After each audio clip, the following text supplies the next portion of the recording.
Halo teman-teman semuanya, saya Raditya Nugraha. Pada kesempatan ini akan menjelaskan salah satu pokok bahasan pada mata kuliah manajemen kinerja, yaitu peningkatan kinerja, atau dalam bahasa Inggris sering dikenal sebagai Human Performance Improvement. Literatur yang saya gunakan atau buku yang saya gunakan adalah salah satu buku Rothwell yang berjudul Human Performance Improvement atau sering disingkat HPI. Yang pertama, apa sih definisi dari Human Performance Improvement atau peningkatan kinerja itu? Di sini ada beberapa definisi yang diungkapkan oleh orang dan lembaga yang berbeda. Salah satunya adalah the American Society for Training and Development atau ASTD. Mendefinisikan Human Performance Improvement itu sebagai a systemic approach to analyzing, improving, and managing performance in the workplace through the use of appropriate and varied intervention. Jadi, pendekatan sistemik untuk menganalisa, lalu memperbaiki, dan mengelola kinerja itu. Ya, melalui berbagai intervensi yang bisa dilakukan.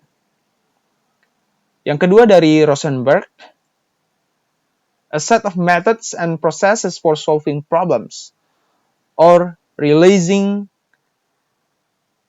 opportunities related to the performance of people. Jadi adalah metode dan proses untuk menyelesaikan masalah dan melihat peluang untuk mengatasi masalah tersebut yang berhubungan dengan kinerja daripada seseorang.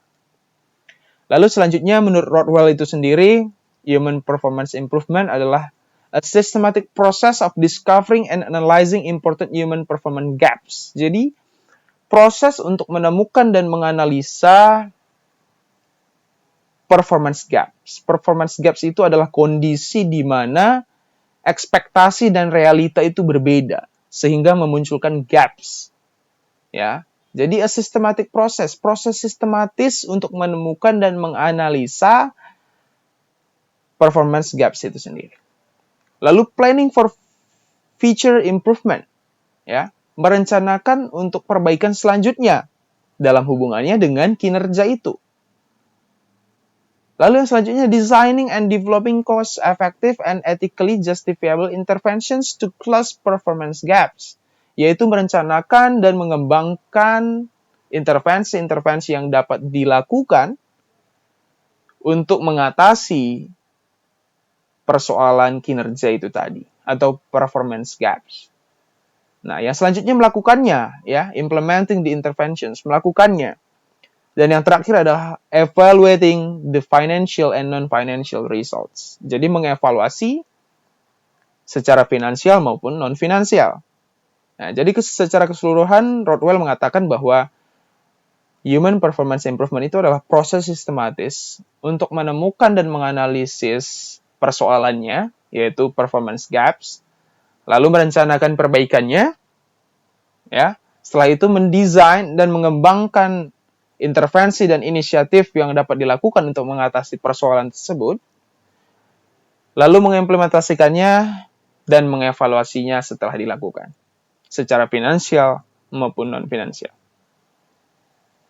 Selanjutnya, Rothwell dalam bukunya menjelaskan Human Performance Improvement Process. Ini menurut ASTD, ya, atau di American Society for Training and Development. Ada 6 steps. Yang pertama, performance analysis. Ya, disinilah timbul performance gaps itu tadi. Ketika ada masalah soal kinerja, pada tahapan inilah dia munculnya. Ya, performance analysis. Lalu setelah ada masalah, kita tidak ujuk-ujuk langsung membuat intervensi apa yang bisa dilakukan, tapi kita harus tahu dulu penyebabnya apa. Ya, apakah dari segi kompetensi karyawannya yang kurang, atau dari segi manajemennya yang kurang, atau faktor-faktor lain. Ya, disinilah masuk kita ke tahapan yang kedua, the second steps, yaitu cause analysis.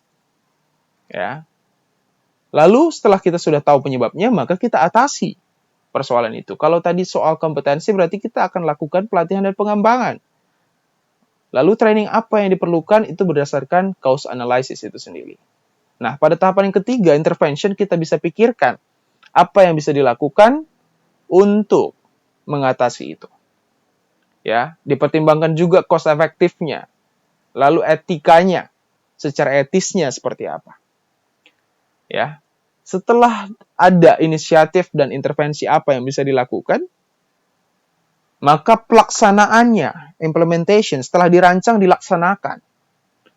Ya, lalu yang kelima adalah change management. Ya, perubahan-perubahan yang dilakukan selama prosesnya, ya misalnya proses training, perubahan-perubahan tersebut dikelola dengan baik, diawasi. Nah, lalu yang terakhir evaluasi dan measurement. Setelah adanya inisiatif-inisiatif tertentu yang dilakukan, maka dievaluasi apakah sudah dapat ataupun mampu ya meningkatkan kinerja tim dan perorangan atau belum. Ya, dilakukan evaluasi dan pengukuran secara sistematis. Nah, ini adalah proses yang diungkapkan oleh the American Society for Training and Development terkait dengan human performance improvement. Gitu, 6 steps. Ya. Nah, kita masuk kepada peningkatan kinerja tim. Ya, pada kesempatan ini saya akan bahas dua hal, yaitu peningkatan kinerja secara tim dan peningkatan kinerja secara individual. Ya, ini kinerja secara tim. Apa sih yang dilakukan dan bagaimana sih tahapannya? Sebenarnya sama saja dengan 6 steps tadi, tapi ini lebih ringkas gitu ya. Yang pertama itu setting objective. Ketika kita sudah menemukan persoalannya, ya, maka apa penyebabnya gitu ya, setting objective. Kita harus tahu tujuannya dulu apa. Nah, lalu masuk ke tahapan work plans. Nah, di sini termasuk inisiatif dan intervensi apa yang bisa dilakukan. Nah, rencana kerja ini ya termasuk apa? Yaitu anggarannya juga termasuk, jadwalnya juga termasuk, lalu pengaturan-pengaturan lainnya yang perlu dilakukan dalam rangka memperbaiki kinerja itu dilakukan pada tahapan ini, work plans. Termasuk implementation-nya ada pada tahapan ini. Lalu yang selanjutnya performance review gitu. Ketika sudah ada satu hal baru yang dilakukan, maka direview kembali. Apakah itu sudah bisa berhasil meningkatkan kinerja atau belum? Kalau sudah, berarti apa sih yang menyebabkan itu bisa meningkatkan kinerja? Gitu. Kalau misalnya belum, kira-kira kurangnya masih di mana lagi? Gitu. Disinilah terjadinya review itu. Nah, yang pertama setting objektif, yang kedua work plans, implementation-nya seperti apa, lalu di-review kembali. Singkatnya seperti itu. Ini peningkatan kinerja secara tim. Lalu kita masuk kepada peningkatan kinerja perorangan. Ya, tentu kalau kita baca, apa sih yang bisa meningkatkan kinerja seseorang, atau what affects ya the performance of the employee. Tentu banyak sekali. Ya, ada soal reward, ya, ada soal motivation, ada soal engagement, ya, ada soal macam-macam gitu ya.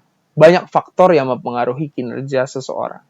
Bisa aja dia sudah dikasih kompetensi yang baik. Dia secara kompetensi mungkin baik, tapi kinerjanya tidak baik karena atasannya yang bersifat diktator, totaliter. Dia nggak suka gitu ya.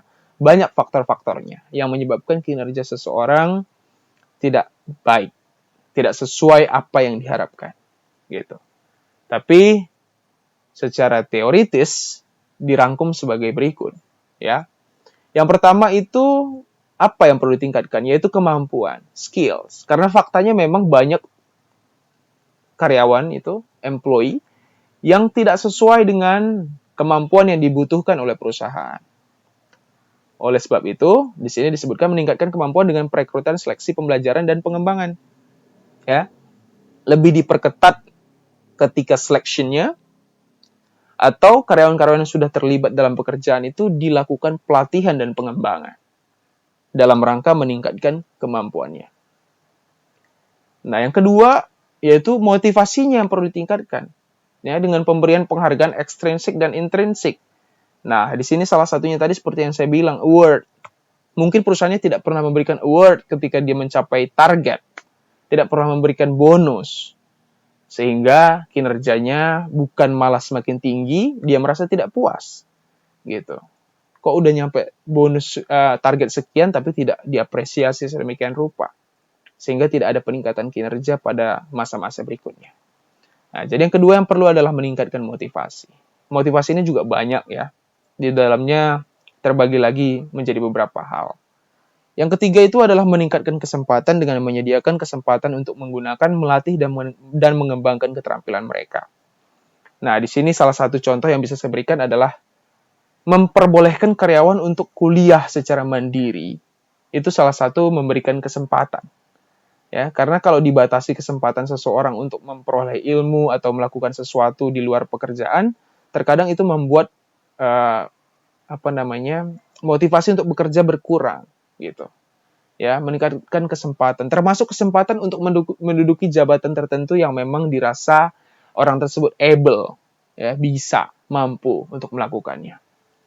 Nah, jadi 3 hal ini yang secara garis besar pada umumnya dapat meningkatkan kinerja perorangan. Seperti itu. Walaupun kalau kita pecah lagi secara lebih dalam tentu banyak spesifik. Ya, ada work-life balance. Ketika work-life balance seseorang itu terpenuhi, kinerja dia semakin baik. Atau mungkin ketika atasannya bersifat demokratis sama dia bisa lebih enjoy dalam bekerja. So many factors affected gitu ya. Yang selanjutnya kita berbicara soal bagaimana mengelola karyawan dengan kinerja buruk. Nah, ini sebenarnya kelima poin di sini itu sudah terangkum dalam the 6 step yang diungkapkan oleh ASTD tadi. Ya, the 6 step of human performance improvement. Dan yang pertama mengidentifikasi dan menyetujui masalah. Maksudnya apa? Ya kita harus tahu dulu persoalannya apa. Kenapa karyawan tersebut kinerjanya buruk? Gitu ya. Kita nggak boleh menjustifikasi ya atau menghakimi seseorang kenapa dia buruk. Tentu kita harus cari dulu persoalannya. Jangan-jangan persoalannya itu ada di kita, gitu ya. Jadi mengidentifikasi masalah. Yang kedua, menetapkan alasan untuk kekurangannya. Ya, ini termasuk cause analysis. Ya, kita cari tahu, gitu. Apa sih secara dalam gitu ya, the deep reasons-nya apa yang menyebabkan dia kinerjanya buruk. Nah, lalu yang ketiga, memutuskan dan menyetujui tindakan yang dibutuhkan. Di sini udah masuk ke tahapan yang selanjutnya yaitu intervention yang di sini tadi, ya. Intervention. Ya. Memutuskan dan menyetujui tindakan yang dibutuhkan. Gitu. Apa yang bisa dilakukan, inisiatif apa? Kalau memang kompetensinya kurang, dilakukanlah training dan pengembangan. Nah, lalu yang selanjutnya keempat, sumber daya tindakan, pelatihan dan pengalaman. Di sini sudah implementation, tindakan, action, gitu. Kalau memang dilakukan pelatihan, ya lakukan pelatihan itu. Ya, lalu melakukan juga change management-nya, dipantau terus perubahannya, perkembangannya seperti apa. Ya, apakah sudah ada kenaikan atau justru dia makin turun? Gitu. Itu di change management. Lalu yang kelima, memonitor dan memberikan umpan balik. Ya, dievaluasi kembali. Apakah inisiatif yang sudah dilakukan, intervensi yang sudah dilakukan itu benar? Sudah berhasil meningkatkan kinerjanya atau belum? Ketika sudah, kira-kira apa sih yang bagus dari yang sudah dilakukan? Atau ketika belum, kira-kira kurangnya masih di mana? Jangan-jangan salah menetapkan masalah di awal. Jangan-jangan persoalannya bukan itu. Gitu. Salah menetapkan persoalan di awal, tentu ke belakangnya jelas akan salah juga. Nah, seperti itu. Oke, jadi itu yang dapat saya jelaskan terkait dengan human performance improvement, yaitu peningkatan kinerja.